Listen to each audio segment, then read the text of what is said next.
Oi, sumidos, tudo bem? Não, brincadeira, quem tá sumido sou eu, tá, pessoal? É que realmente as últimas semanas foram bem corridas, aí bastante coisa pra fazer, por isso que eu dei uma sumidinha. Eu tava respondendo no chat, respondendo e-mail, mas realmente ficamos um período aí sem vídeo, mas estou de volta e com um tema muito legal e muito importante, que é o resultado de um questionário que fizeram na USP, tá? Esse daqui é aquele clássico tipo de vídeo que a gente fala que ele vai furar a bolha. Como assim? Eu tenho certeza absoluta que daqui a, sei lá, alguns meses, ou então 1, 2 anos, enfim, vai sim chegar muita gente nova que não conhece o nosso canal por meio desse vídeo. Então é sempre importante eu me apresentar aqui, porque com certeza alguém vai falar assim, quem é esse cara? E por que ele está falando sobre a USP, né? Qual que é a moral dele para falar? Bem, moral talvez nenhuma, né? Eu faço doutorado, né, aqui na USP, e em questão de vivência eu tenho quase uma década de USP, tá? Graduação, mestrado e agora doutorado. Então assim, moral, talvez não, mas pelo menos bastante vivência eu tenho. Assim, pensando em vivência de aluno, né? Então eu me sinto aí à vontade de comentar algumas coisas que eles falam aqui. E eu acho que é muito importante para vocês que já ingressaram na USP ou para vocês que pensam em ingressar na USP, porque tem alguns pontos aqui que dá para falarmos bastante sobre eles, tá? Então, eu vou colocar, na verdade, deixa eu só contextualizar. A USP, ano passado, se eu não me engano, criou uma nova pró-reitoria, que era a Pró-Reitoria de Inclusão e Pertencimento, PRIP. E essa pró-reitoria, no segundo semestre do ano passado, decidiu fazer um questionário a toda a comunidade da USP, fazendo algumas perguntas. Isso, para mim, foi uma medida louvável, muito interessante, muito legal. Tem um ponto que eu questiono um pouco, que é o seguinte: foi para toda a comunidade, alunos de graduação e pós, docentes e funcionários. Eu sou aluno de pós, eu não fiquei sabendo desse questionário, nunca me chegou nenhum e-mail, tá? Então eu acho que a divulgação faltou um pouco, tá? Poderia ter sido melhor divulgado, mas é claro, nos próximos oferecimentos eles podem divulgar melhor e atingir mais a comunidade uspiana. De qualquer forma, teve esse questionário, eles vão divulgar exatamente hoje quarta-feira, né, dia 26 de abril, eles vão divulgar oficialmente os resultados, tanto presencial quanto no YouTube. Infelizmente, como eu vou dar aula hoje à tarde, eu não vou conseguir ver presencial, mas eu vou acompanhar pelo YouTube depois. Mas eles mandaram um e-mail pra gente falando que ia ter isso e mandaram alguns links, dois links no caso, de notícias do jornal da USP, já falando previamente de alguns desses resultados. E é isso que eu vou falar com vocês aqui, porque eu acho que tem coisas bem legais aqui. Primeiro ponto, eles falaram, né, que o questionário recebeu, tô com o computador aqui do lado, tá, gente? 13.795 respostas, o que é um número alto, tá? Eu pesquisei em sites, no site da USP mesmo, e a comunidade uspiana como um todo tá por volta de 100 mil pessoas, tá? Então, esses 13 mil aí dá algo entre 10% e 15% da USP, o que é sim uma parcela até que bastante significativa. Então, isso é legal, porque mostra que esses resultados aqui, eles carregam consigo uma força, tá? Claro, nunca vai ser uma representação perfeita da realidade, mas estatisticamente falando, isso carrega sim consigo alguma força. E aí, no caso, esses quase 40 mil, essas quase 14 mil respostas foram então de alunos de graduação, funcionários e docentes, tá? Aí eles falam um monte de coisas aqui, eu não vou passar por tudo, porque senão ficaria um vídeo de mais de meia hora tranquilamente, não é o foco aqui, tá? Mas eles mostram, eles separam em tópicos, né? Então o primeiro tópico aqui, por exemplo, é experiências acadêmicas e profissionais. E eles fazem a seguinte pergunta, né? Você concorda que o seu potencial acadêmico ele é aproveitado ao máximo na USP? Isso é uma pergunta bastante difícil de responder, porque várias nuances podem aí. Ele não é aproveitado ao máximo por conta minha, por conta da USP, por conta de conjunturas familiares, geográficas, de questão de deslocamento, né, etc. Não sei, né? Isso daqui ficou realmente bem aberto, mas só para trazer para vocês, 39% dos estudantes de graduação acham que o potencial é aproveitado ao máximo. Eu, Felipe, particularmente achei esse número alto, tá? Porque assim, eu falo com muita gente aqui da USP e, pelo menos pelo lado dos estudantes, eu achei muito alto, tá? Me estranhou. Pós-graduação subiu para 57%. Também achei alto, eu não vejo por que aumentaria na pós do que na graduação.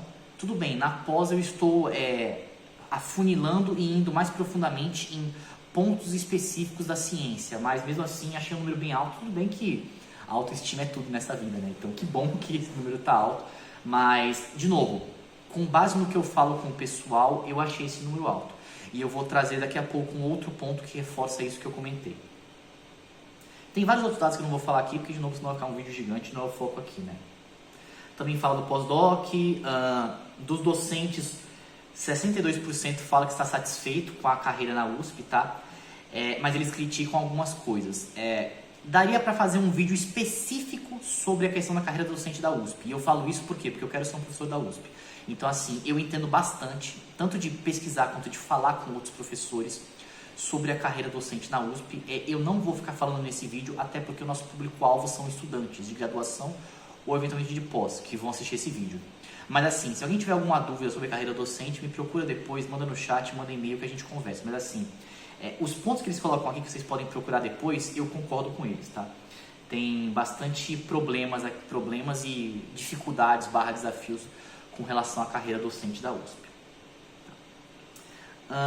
Aí tem a parte da experiências pessoais, aí o pessoal, eles começam a criticar, e criticar no sentido assim, com razão, tá? Não estou aqui menosprezando não.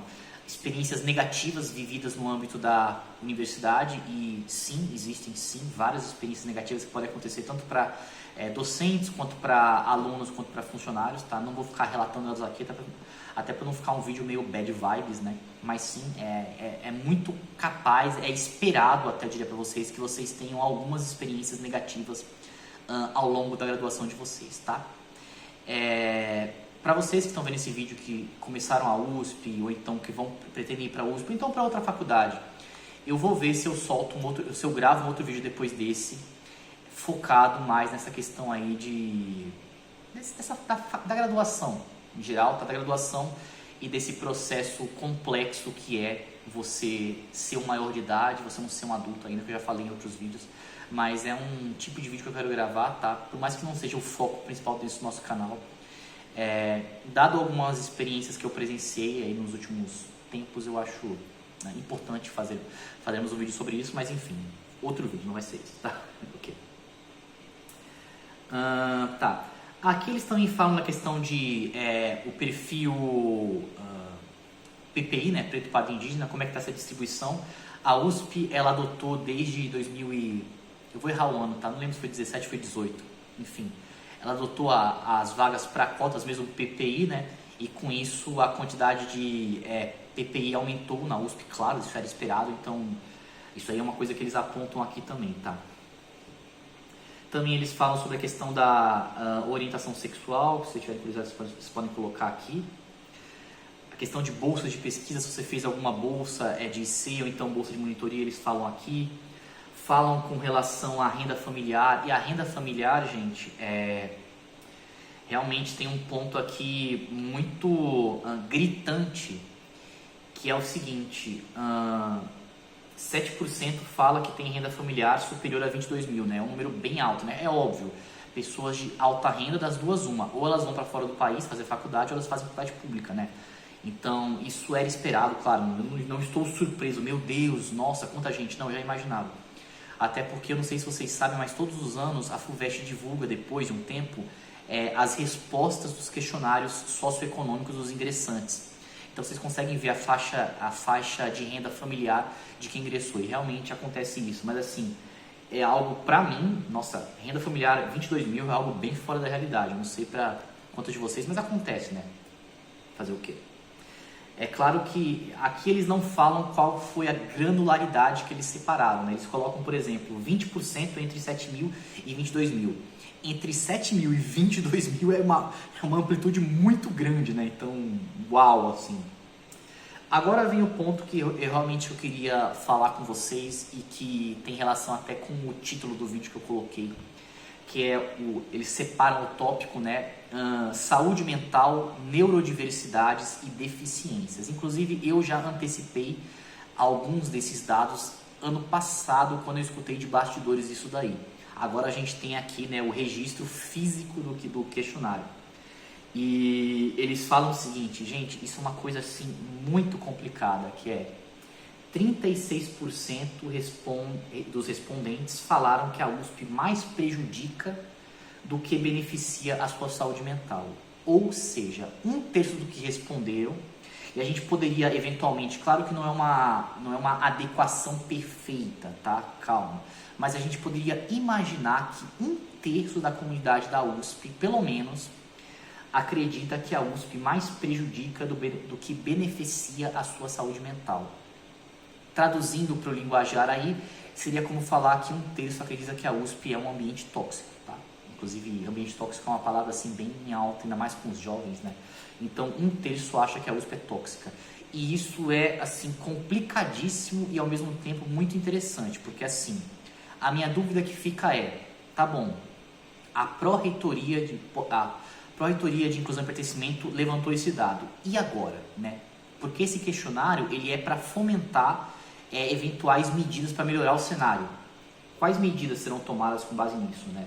É algo que eu realmente quero acompanhar nos próximos meses aí, o que a Pró-Reitoria vai fazer com base nisso. Mas assim, esse dado é bastante real, ainda digo mais, ele está para baixo. Deveria ter mais gente falando isso, tá? Com base no que eu converso. Claro, esse questionário foi estudantes de graduação, funcionários e docentes. Teria que ver a proporção de cada um deles. Aqui eles não falam. Pode ser que hoje na divulgação oficial eles falem.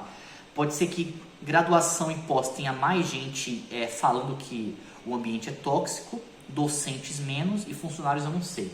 Mas assim, realmente, tá? Realmente, essa reclamação de que a USP prejudica a saúde mental é algo que eu já escuto há vários anos. Inclusive, quando eu for fazer um vídeo sobre... Acho que eu vou fazer esse vídeo, vou soltar no final de semana. Mas eu vou comentar sobre esses pontos, tá? Porque, sim, isso é uma crítica, assim, bastante presente, tá? Bastante presente mesmo. Aí eles dividem aqui, né? 26% falou que a USP mais beneficia do que prejudica e 38% não fede nem cheira, né? Tá bom. Ah, tá. Tudo bem. Tá. Isso aqui passou batido. Eles colocam aqui, tá? No caso de alunos de graduação, 46% falaram que a USP mais prejudica do que ajuda. Continuo achando o número baixo, tá? Eu diria para você que é 50%, talvez até 60%, assim, com base no que o pessoal que eu falo. Claro, algumas pessoas meio que abraçam a zoeira, entre aspas, vide eu, né? E tenta sempre contornar isso, tentou durante a graduação contornar isso e olhar o lado positivo da situação. Mas assim, é bem complicado mesmo, tá? Ainda mais dependendo do curso que vocês fazem, assim, se o curso é integral ou não, se o curso tem alta taxa de reprovação ou não, né? Isso é bem complicado, tá? Próximo ponto aqui, tá? E isso é algo para a gente ficar bastante ciente e para alguns de vocês eu imagino que isso vai ser algo consolador, que é o seguinte. A pergunta foi, você procurou ajuda profissional para algum problema de saúde mental, não saúde física, saúde mental, no último ano? 49%, ou seja, metade, disse que sim. Tá? De novo, se a gente for transportar isso para a realidade da toda a comunidade da USP, é como se metade da comunidade da USP tivesse procurado ajuda profissional. E eu sei que muitos de vocês que estão assistindo têm acompanhamento de psicólogo, terapeuta, enfim, alguns de psiquiatra, tá? E quando nós somos jovens, por exemplo, adolescência, isso é algo para, não, eu tenho vergonha disso, né? Eles vão achar que eu sou maluco. E não, tá, gente? Aquela frase, vivemos no século das saúdes mentais, das doenças mentais, é cada vez mais verdadeira e realista. Então, eu diria que é muito comum você ter uma pessoa que, tranquilamente, ela participa, ela faz psicologia, não. Isso que vai ficar muito tempo sem gravar vídeo. Ela vai em psicóloga, ou então em terapeuta, ou então em psiquiatra, né? Isso é algo bastante comum, né? E é até interessante, porque o pessoal fala assim, a USP, né? A elite intelectual do nosso país. Olha só, da elite intelectual, metade, né? Procura ajuda profissional. Então, isso não é algo para você se sentir mal, nossa, eu tenho que fazer isso, né? Não, é algo bastante comum e normal, cada vez mais normal, inclusive, tá? O que mais aqui? Isso daqui eu também comentei, né? ano passado, e isso é algo bastante preocupante. 22% da comunidade relatou fazer uso de alguma medicação relacionada à saúde mental, não medicação do tipo Novalgina, né, Tilenol, não, é saúde mental. Então, antidepressivo, ansiolítico, tá? E realmente, né, isso faz a gente pensar, caramba, a gente está vivendo numa situação assim tão complexa, né? Isso da saúde mental, né? E olha aqui o relato da comunidade da USP. E aí, tudo tá ligado, porque você liga isso com a questão de falar que a USP é tóxica. E aí você liga isso com aquele ponto lá do começo, onde os alunos falavam que eles não eram aproveitados o máximo aqui na USP, né? Então, isso é um grande problema. E realmente eu estou bastante curioso para ver o que a Pró-Reitoria, né, a PRIP, vai fazer nos próximos meses aí para melhorar esse cenário, tá? Porque, óbvio, a ideia é melhorar, tá? Um ponto que eles colocam muito legal aqui também, né, que é importante saber, é a questão de neurodiversidades e deficiências, tá? E realmente, assim, sendo bastante franco com vocês, tá? Quando eu entrei na USP, tinha muitas falhas com relação à acessibilidade, tá? Pelo menos no âmbito da Poli, eu percebi várias melhorias aí ao longo dos anos, tá? Então, por exemplo, aqui no prédio da engenharia elétrica não tinha o piso tátil, que é para quem tem deficiência visual. Hoje em dia tem, já é uma melhoria muito grande, né? Inclusive, eu conheço pessoas com deficiência visual aqui no prédio que são beneficiárias, claro, desse piso tátil, né? Para você localizar as salas, né? Enfim, então, deixa eu ver aqui, deficiência visual total, né? 5% dos alunos, auditiva 3%. Isso daqui é bastante importante a gente saber, né? Então, nessa ordem, servidores, docentes e estudantes. Transtorno do espectro autista, tá? Servidores 0,4, docente 1,2, estudantes 2,6, tá? Então, 2,6% dos estudantes se encaixam aí em algum espectro, né? Deixa eu pegar, se encaixam aí em situações de transtorno do espectro autista, tá? E a gente percebe ainda hoje que existe uma visão um pouco errada do autista, né? Às vezes o autista, a pessoa só considera o caso extremo, e não, existem pessoas aí que você nem imagina que elas se encaixam aí em algum nível, não sei se nível é o termo mais adequado, mas enfim, do transtorno do espectro autista. Claro, elas vão ter uma ou outra restrição, então eu sei que o autista, geralmente, ele tem problema bastante com barulho alto, ou então com barulhos específicos, tá? Mas, assim, então, são pessoas que às vezes estão na nossa sala de aula e a gente nem sabe, tá? Então, isso é um dado, assim, bem interessante. Inclusive, me falha agora o nome, mas eu sei que a USP tem um coletivo voltado para essa questão do autismo, tá? Inclusive, se eu não me engano, o logo deles era uma raposinha. Então, tá. Aí o pessoal fala aqui, né, de palavras positivas e negativas, então, palavras positivas, excelência, né, a USP é a melhor faculdade da América Latina, oportunidades, várias pesquisas, conhecimento. E palavras negativas, elitista, excludente e burocrática, né? Eu diria que elitista está próximo de excludente, porque afinal a gente tem o vestibular que exclui bastante, né, as pessoas, mas também é um problema porque não existem vagas limitadas. Elitista vai de encontro àquela questão da faixa de renda, né? Mas existe uma melhora nos últimos anos por conta das ações afirmativas, né, de pessoas de mais baixa renda conseguirem entrar na USP. Claro que eu não vou entrar num discurso aqui sobre esse ponto porque não é o foco do vídeo, mas assim, realmente eu percebo, até porque eu converso com pessoas de baixa renda e assim, quando a pessoa é de baixa renda, ela sequer sabe que a USP existe, assim, sendo bem franco com vocês, a maioria delas. Claro, eu moro em Guarulhos, então eu que moro em Guarulhos, eu falando com gente de baixa renda de Guarulhos, a pessoa não conhece a USP, raríssimas conhecem a USP. Talvez em São Paulo uma parcela maior conheça a USP, mas em Guarulhos quase ninguém conhece a USP, tá? Então também é um trabalho aí para o futuro, de maior divulgação, né? E nesse caso eu acho que o nosso canal, assim como outros canais, também contribuem para isso. E burocrática, sim, gente, a USP ela é extremamente burocrática, assim como o serviço público em geral, tá? O serviço público é burocrático. Vocês que são jovens, que talvez não tenham essa noção, vocês vão ter muito essa noção nos próximos anos, tanto na USP quanto em geral, assim, para vocês fazerem coisas aí que envolvem o serviço público, é bastante burocrático, tá? E para melhorar isso vai ser difícil, vai ser muito difícil. Para vocês terem uma ideia, assim, só um breve comentário aqui, tudo na USP tem que ser patrimoniado, claro, para você não roubar as coisas e ficar por isso mesmo, né? Por exemplo, cadeira. Então eu tenho uma cadeira, a cadeira tem um patrimônio. A minha cadeira, por exemplo, aqui do laboratório, ela começou a estragar. Com o tempo mesmo, a cadeira tem mais de 10 anos, começou a estragar. Eu posso jogar ela no lixo? Não, não posso jogar ela no lixo.